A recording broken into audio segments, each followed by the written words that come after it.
우리가 종종 이 동물 세계를 이렇게 살펴보면 참 신기한 점들이 많다라는 것을 느끼게 되는데, 제가 최근에 한 가지 들은 것은 동물들 중에서 싸움을 하려거나 아니면은 짝을 지려고 했었을 때 자신의 몸을 평소보다도 크게 만드는 그런 유형의 동물들이 있다라는 것을 제가 들어본 적이 있었습니다. 그런 종류의 동물들 중에서는 개구리가 있던데, 개구리 같은 경우에는 자기 몸을 크게 이렇게 부풀리는 그런 개구리가 있다는 겁니다. 왜냐하면 자신을 과시해야지만, 자신의 몸이 크다라는 것을 과시해야지만 이렇게 공격을 하거나 위협을 받았을 때 자신을 보호할 수 있기 때문에 이렇게 크게 몸을 만든다는 겁니다. 또 이 코브라도 평소 같은 경우에는 굉장히 가느다랗고 긴 뱀의 형태를 취하고 있지만, 위협을 느끼거나 아니면 공격을 하게 될 경우에는 이 목 주변이 이렇게 크게 되어진다고 그렇게 말하고 있지 않습니까? 근데 여러분, 이것은 동물들뿐만 아니라, 비단 동물들뿐만 아니라 우리 인간들도 어떻게 보면은 별 다를 것이 없이 이런 모습들을 지니고 있을 때가 있는 것을 발견하게 됩니다. 이 생존 경쟁에서 살아남기 위해서 약해 보이지 않으려고 우리 스스로가 무척이나 애를 쓰는 것을 볼 수가 있는데, 왜냐하면 세상은 강한 사람들을 우대해주는 것이기 때문이라는 겁니다. 강한 사람들이 약한 사람들을 짓밟고 또 강한 사람들이 살아남는 그런 곳이기 때문에 우리는 스스로 강하려고 하는 그런 모습을 이렇게 취할 때가 참 많이 있다는 겁니다. 그래야지만 우리가 조금이라도 자신을 보호하고 위에 설 수가 있기 때문이라는 겁니다. 이렇게 우리 인간들은 자신의 약함에 대해서 우리가 감추려 하고 금기시하면서 우리가 동물들과 마찬가지로 양육 강식의 논리가 지배하는 이 세상에서 연약함을 우리가 자꾸 숨기려고 하는 그런 모습을 가지고 있을 때가 있는데, 근데 여러분, 이것은 지극히 우리 인간들 세상에서 나타나는 그런 자연적인 현상입니다. 하지만 우리 하나님은 어떤 생각을 가지고 있을까라고 생각을 해보면, 우리 하나님께서는 전혀 다른 생각을 가지고 계신 분이시라는 겁니다. 이 하나님은 우리의 연약한 점에 대해서 부인을 하시려거나 아니면 금기하시려거나 아니면 모른 채 하시는 그런 분이 아니시라는 겁니다. 오히려 우리의 연약함을 통해서 자신의 영광을 드러내기를 원하시는 분이십니다. 우리의 연약함을 통해서 자신의 뜻과 섭리를 나타내시기를 원하시는 분이 바로 우리 하나님이 되어주십니다. 이것은 여러분, 어떻게 보면 대단한 역설이라고 할 수가 있는데, 세상 나라와 전혀 다른 하나님 나라에서 나타나는 역설의 진리가 바로 여기에 있다는 겁니다. 이 세상에서는 약점을 부끄러워하고 숨기고 감추고 싶어 하면서 자신의 강한 점만 드러내기를 원하고 있지만, 하나님께서는, 하나님 나라에서는 오히려 약점이 우리 하나님께서 사용하시는 은혜의 통로가 될 수가 있다는 겁니다. 오늘 본문 말씀에서 사도 바울은 자신의 약점에 대해서 거론을 하고 있지 않습니까? 사도 바울은 남들에게 쉽게 말하지 못하는 치명적인 약점이 있었는데, 그것이 얼마나 정말 자신에게는 힘들고 감당하기 어려웠는지 육체의 가시다라는 그런 표현을 쓰고 있습니다. 여러분, 이 가시라는 단어는 문자 그대로 예리하고 뾰족한 이 나무 조각을 말하고 있습니다. 이 작은 가시 하나가 우리의 손가락에 이렇게 박혔을 경우에 얼마나 불편을 느끼고 이 고통을 호소합니까?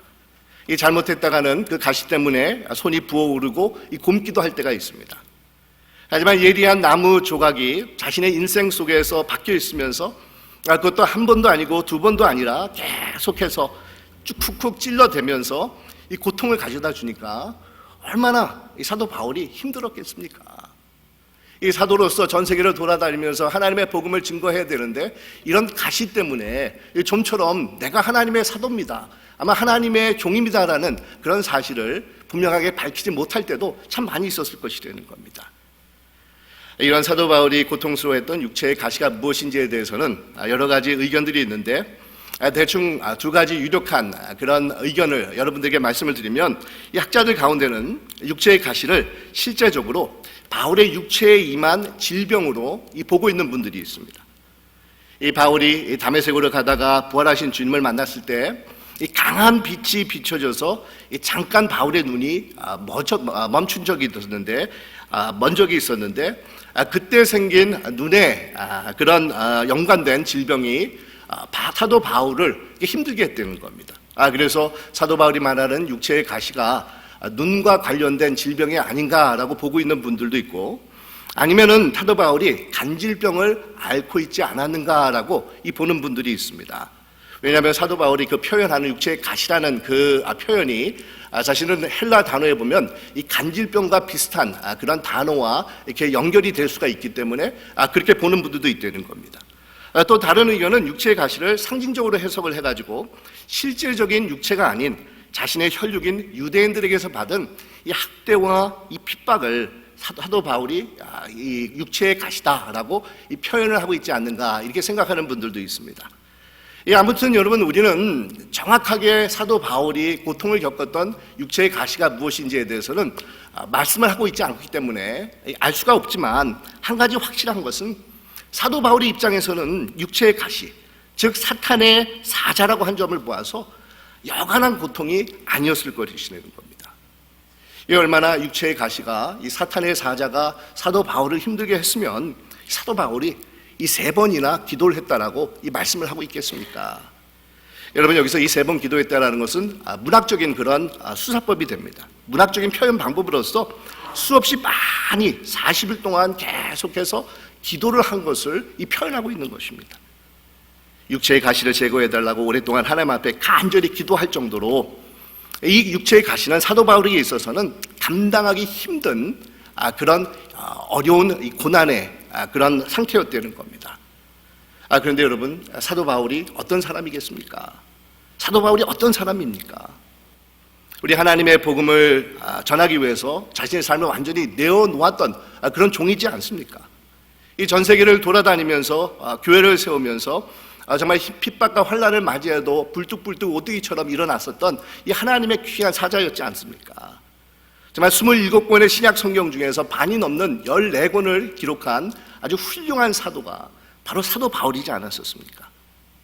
근데 여러분, 이런 사도 바울인데도 육체의 가시로 인해서 그것이 너무도 감당하기 힘들어서 그것을 없애달라고 하나님 앞에 간절히 기도를 했다라고 이 고백을 하고 있는 겁니다.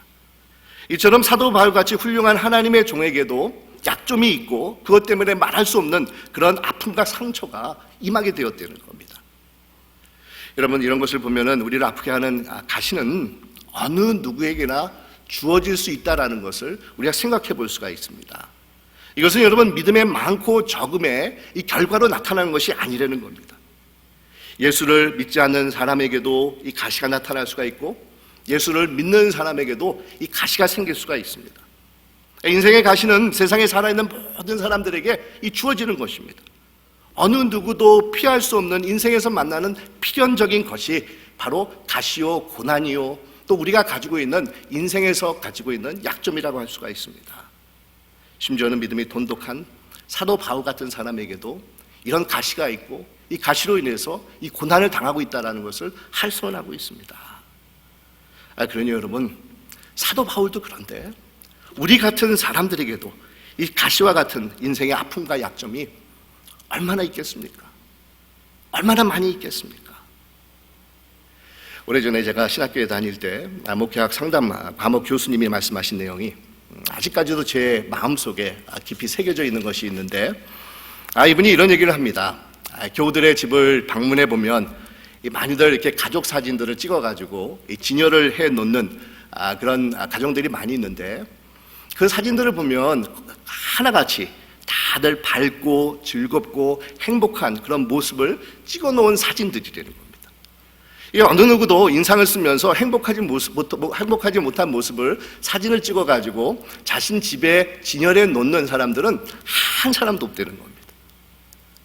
그런데 겉으로 진열된 사진 속에 비추어진 이 교우들의 행복한 모습만을 보아서는 이 목회자들이 안 된다라고 이 말씀을 하시는데, 영적으로 민감한 이 목회자들이라고 하면은 사진 이면에 담겨져 있는 이 교우들의 아픈 사연과 또 애로사항을 느끼고 이 파악할 수 있어야 된다라는 것을 이 말씀을 하셨습니다.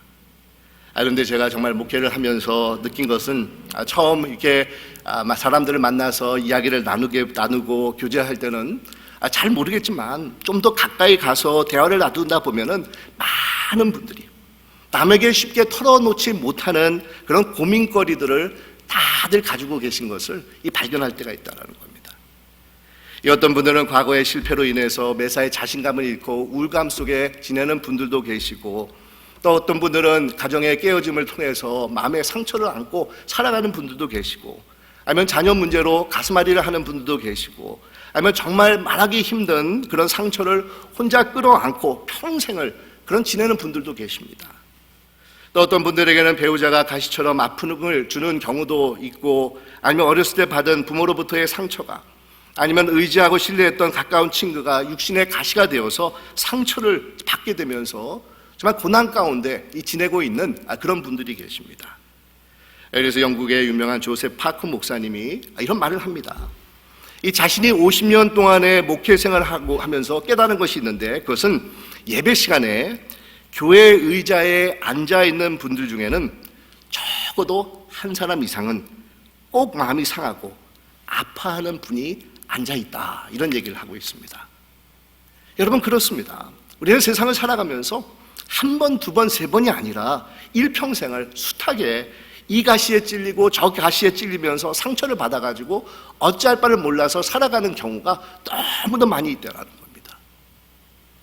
그 이유는 우리가 살고 있는 이 세상은 완벽한 곳이 아니기 때문입니다. 하나님을 저버린 죄악의 세상이기 때문에 원치 않는 가시들이 이곳저곳에서 우리를 괴롭힐 때가 너무도 많이 있다는 겁니다. 뿐만 아니라 우리는 흙으로 만들어진 이 존재라고 하지 않습니까? 우리 하나님께서 우리를 흙으로 만들었다는 것은 연약한 존재라는 것을 의미합니다. 조그만 가시가 들어와서 우리를 찌르게 되면은 쉽게 부서지고 상처가 날 수 있는 자들이 흙으로 만들어진 우리 인간들입니다. 그렇기 때문에 우리는 세상을 살아가면서 이 가시의 고통을 호소할 때가 있습니다. 여러분, 거기에는 남녀노소나 빈부의 차이가 있을 수가 없습니다. 인생의 가시는 어느 누구도 피할 수 없는 이 당연한 것이라는 겁니다. 세상 모든 사람들은 이 가시 때문에 겪게 되는 그런 고난이 있게 마련이라는 겁니다. 우리 구약의 아가서에 보면 참 재밌는 그런 표현이 나오는데, 여자들 중에 내 사랑은 가시나무 가운데 이 백합과 같구나, 이런 표현입니다. 여자들 가운데 내 사랑은 가시나무 가운데 백합과 같구나, 이런 표현을 하고 있는데, 여러분, 이 백합화는 참 아름다운 꽃이지 않습니까? 그러면서 우리 아가서 같은 경우는 남자와 여자의 사랑을 이렇게 담는 그런 책인데, 자신의 사랑의 대상을 아름다운 신부인 이 백합화를 빗대어서 말하고 있는데, 이 백합화가 가시나무 가운데 있는 이 백합화다, 이렇게 표현을 하고 있는 겁니다. 그러니까 백합화는 가시나무 가운데서 자라면서 이 가시에 찔리고 저 가시에 찔리면서 숱한 상처를 입게 되지만, 그럴수록 이 백합화는 향기를 정말 사방으로 이 진동을 하게 된다는 겁니다. 마찬가지로 여러분, 우리는 이 세상을 살아가면서 시련을 받게 됩니다. 수없이 많은 가시밭 속에서 우리가 살아가게 됩니다. 하지만 이런 시련을 겪으면서 오히려 우리는 인생에서 백합화같이 성숙한 그런 향기를 뿜어낼 수가 있는 자가 된다는 겁니다. 우리 로마서 5장 3절에 보니까 사도 바울이 이렇게 고백을 합니다. 환난 중에도 즐거워하나니 이는 환난은 인내는 연단은 소망을 이루는 줄 압니다, 라고 말씀을 합니다. 여러분, 우리는 인생을 살아가면서 많은 그런 가시들을 만나게 됩니다. 하지만 그런 가운데서 낙심할 필요가 없다는 겁니다. 이것은 나에게만 주어지는 것이 아니라는 겁니다. 모든 사람들이, 그것도 한 번, 두 번이 아니라 일평생을 가시의 찔림을 받으면서 살아가게끔 되어 있다는 겁니다. 이런 것을 생각해 봤을 때 우리 자신들에게 주어진 가시에 대해서 좀 더 여유를 가지고 우리는 대할 수 있는 이 자들이 될 수가 있는 것입니다. 가시에 대한 우리의 삶의 태도와 자세가 변할 수가 있게 된다는 겁니다. 바로 이 점을 사도 바울이 오늘 말씀에서 이 고백을 하고 있는데, 바울은 인생에서 만나는 가시로 인해서 자신의 교만이 꺾어지는 그런 계기가 되었다라는 것을 이 고백하고 있습니다. 우리가 봉독한 7절에 보니까 이렇게 말씀을 합니다. 여러 계시를 받은 것이 지극히 크므로 너무 자만하지 않게 하시려고 내 육체의 가시 곧 사탄의 사자를 주셨으니 이는 나를 쳐서 너무 자만하지 않게 하려 하심이라, 이렇게 말씀을 합니다. 육체의 가시가 주어졌기 때문에 자신을 교만하지 않게 하려는 하나님의 섭리가 또한 그 가운데 있다는 것을 사도 바울이 깨달았다는 겁니다. 여러분, 바울은 누구보다도 하나님의 은혜와 능력을 많이 받은 그런 사도가 됩니다. 하나님의 나라를 위해서 정말 많은 업적을 남긴 그런 사람입니다. 누구보다도 더 신령했고 누구보다도 더 깊은 영적인 체험을 한 사람이 사도 바울입니다. 오늘 말씀에 보아도 3인칭 주어를 쓰면서 마치 다른 사람이 경험한 것처럼 설명을 하지만 사실은 사도 바울 본인이 영적 체험한 것을 오늘 본문에서 서술을 하고 있습니다. 우리 하나님께서 주시는 계시와 환상을 통해서 영적 비밀이 담겨져 있는 그런 3층 하늘까지 갔다 오르지 않습니까? 이 셋째 하늘까지 직접 올라가서 우리 하나님께서 들려주시는 그런 정말 신비롭고 비밀스러운 음성을 들었던 사람이 자신이다라는 것을 사도 바울이 거론을 합니다. 또한 사도 바울 같은 경우는 어느 누구보다도 많은 수고와 헌신을 가지고 정말 복음을 증거하면서 세계 곳곳에 하나님의 교회를 세웠던 사람입니다. 정말 존경스럽고 훌륭한 그런 일꾼입니다. 그런 사도 바울이라고 왜 자기 자신이 세운 그런 수고와 업적을 자랑하고 싶은 마음이 없었겠습니까? 그런데 육체에 가시가 주어졌기 때문에 그 가시가 자신을 찌르고 또 그것을 통해서 상처를 받게 되고 괴로움을 당하게 되니까 나는 정말 약한 사람이구나, 내가 부족한 사람이구나, 이런 생각이 들면서 스스로 낮아져야 되겠다라는 깨달음이 자신 안에 들어서게 되었다는 겁니다.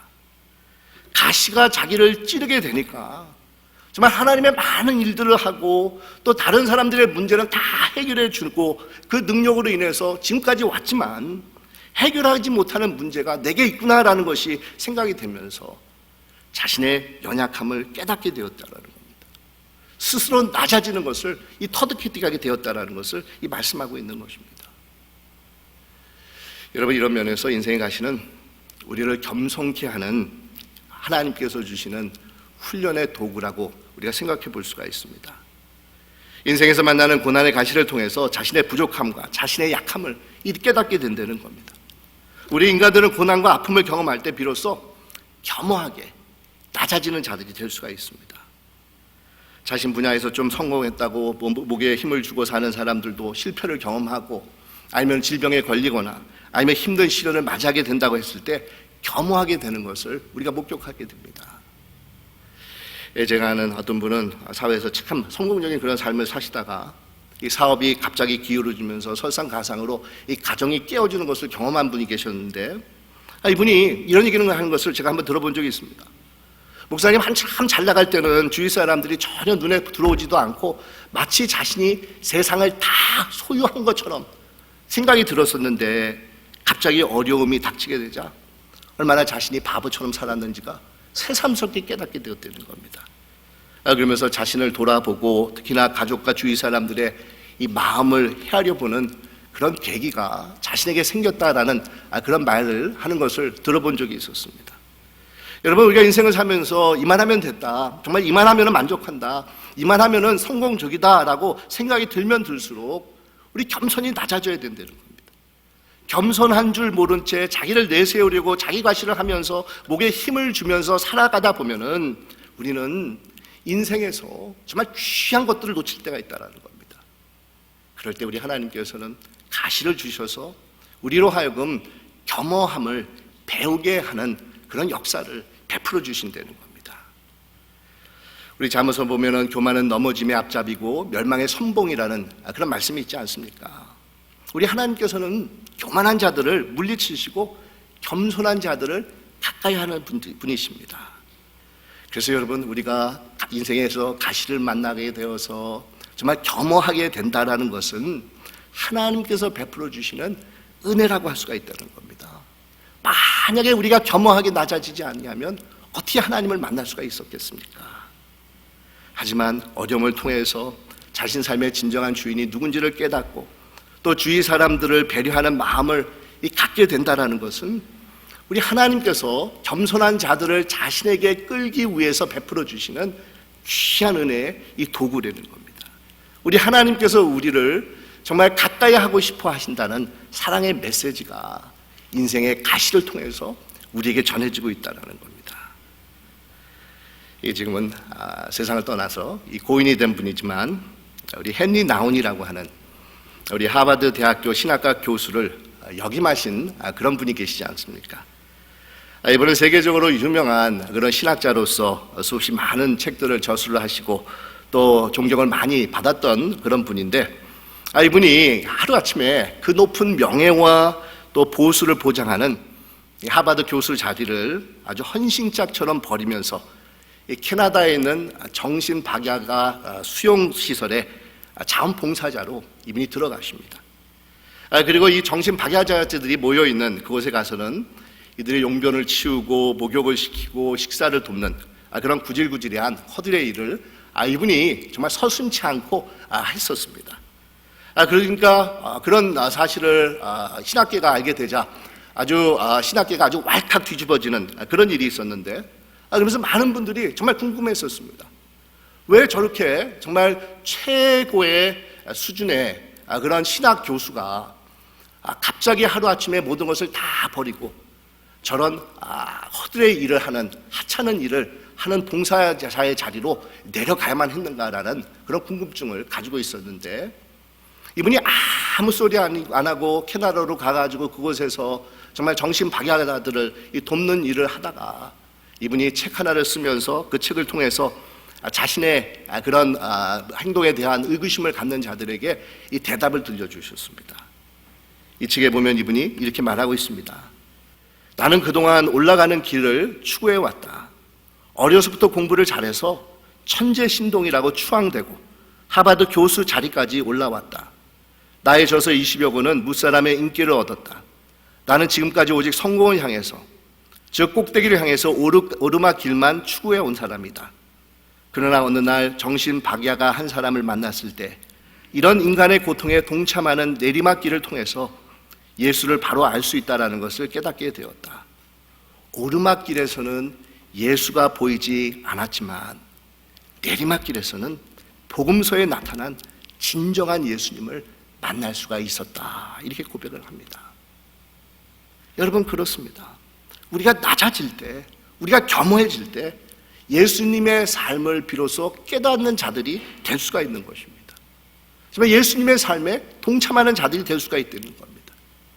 그런데 우리 하나님께서는 육체의 가시를 통해서 우리로 하여금 겸손함을 배우게 하시는 역사를 베풀어 주신다는 겁니다.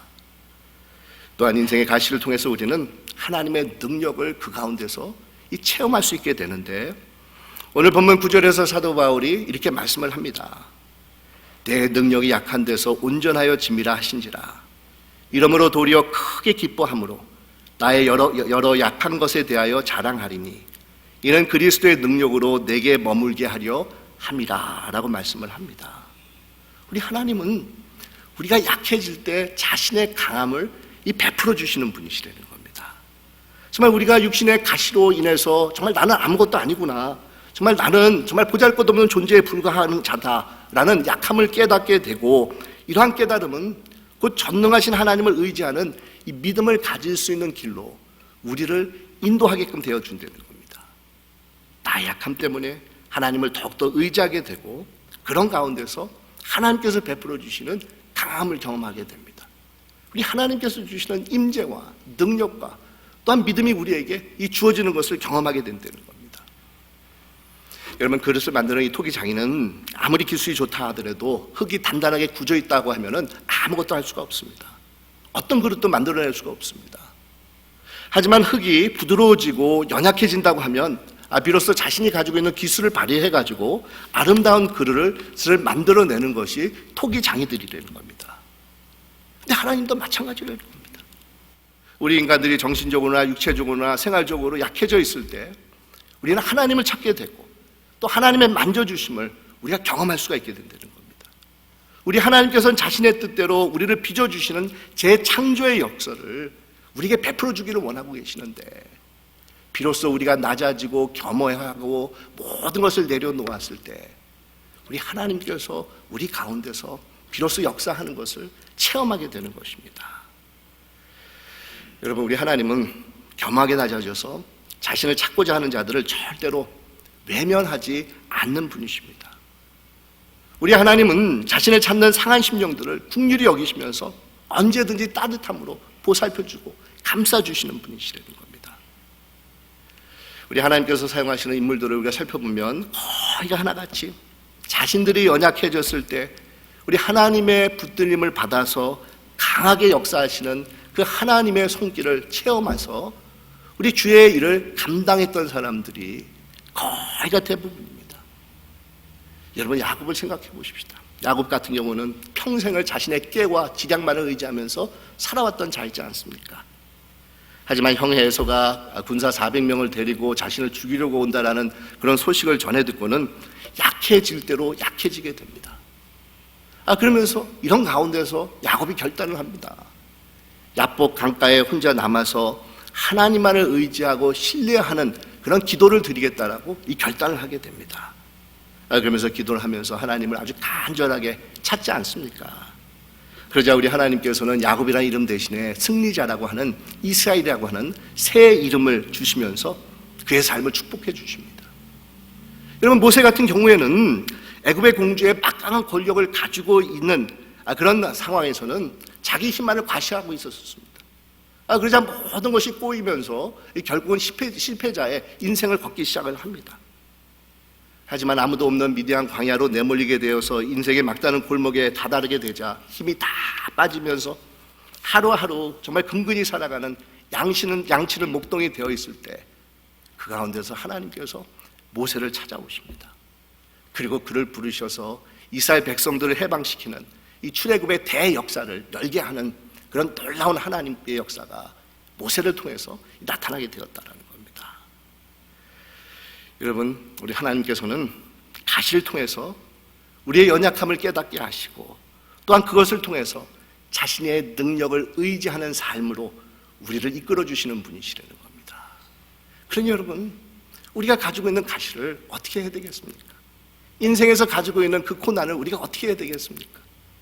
사도 바울은 그것을 자랑한다고 그러지 않습니까? 왜냐하면 그것을 통해서 하나님의 놀라운 은혜가 주어지는 것을 경험했기 때문이라는 겁니다. 여러분은 어떻습니까? 여러분은 어떤 가시를 가지고 있습니까? 자녀 문제라는 가시가 있습니까? 사업의 어려움이라는 가시입니까? 과거의 실패라는 그런 가시를 가지고 있습니까? 질병이라는 가시입니까? 아니면 힘든 성격을 가지고 있는 배우자라는 가시를 여러분 지니고 있습니까? 아니면 낮은 자긍심이라는 그런 가시입니까? 아니면 외로움이라는 가시입니까? 아니면 남에게 쉽게 접근하지 못하고 관계를 맺지 못하는 그런 가시를 혹시 우리 가운데 가지고 계신 분들이 있지 않습니까? 그런데 여러분, 기억하십시오.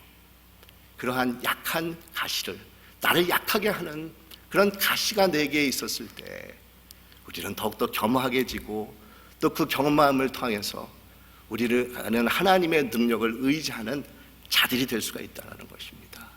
하나님께서 베풀어 주시는 온전케 하는 그런 놀라운 역사를 체험하는 기회가 우리에게 주어진다는 겁니다.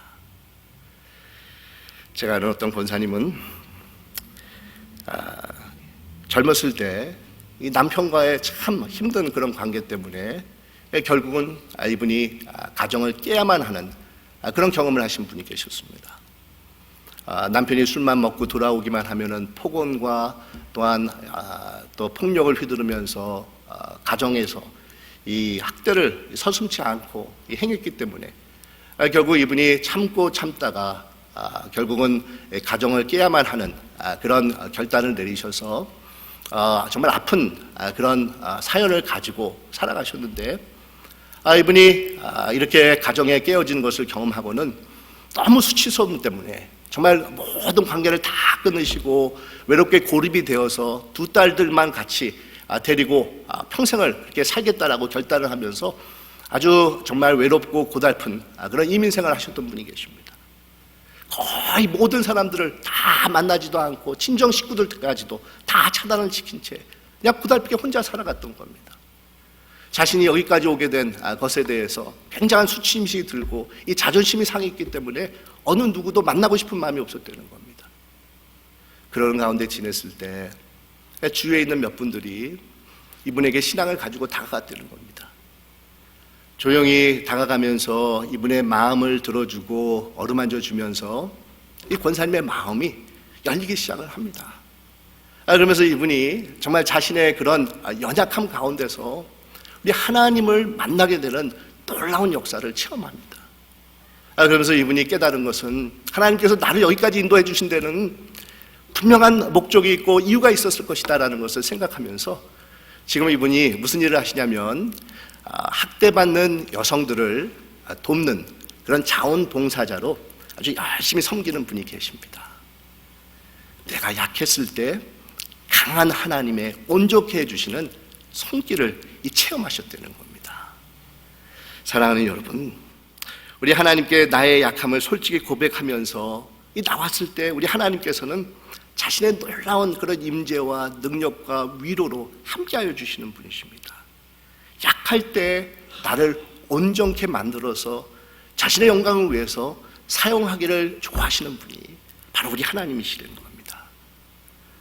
사도 바울에게 들려주셨던 내 은혜가 내게 족하도다, 이런 내 능력이 약한 데서 온전하여 짐이다라는 우리 하나님의 귀한 음성이 오늘날 또한 여러분들의 삶 가운데 함께하여서 정말 자신들의 약함 가운데서 우리 하나님의 강한 손길을 체험하고 그 가운데서 우리 하나님 앞에 영광을 돌리실 수 있는 여러분들이 되시기를 주님의 이름으로 축원드립니다. 기도하겠습니다.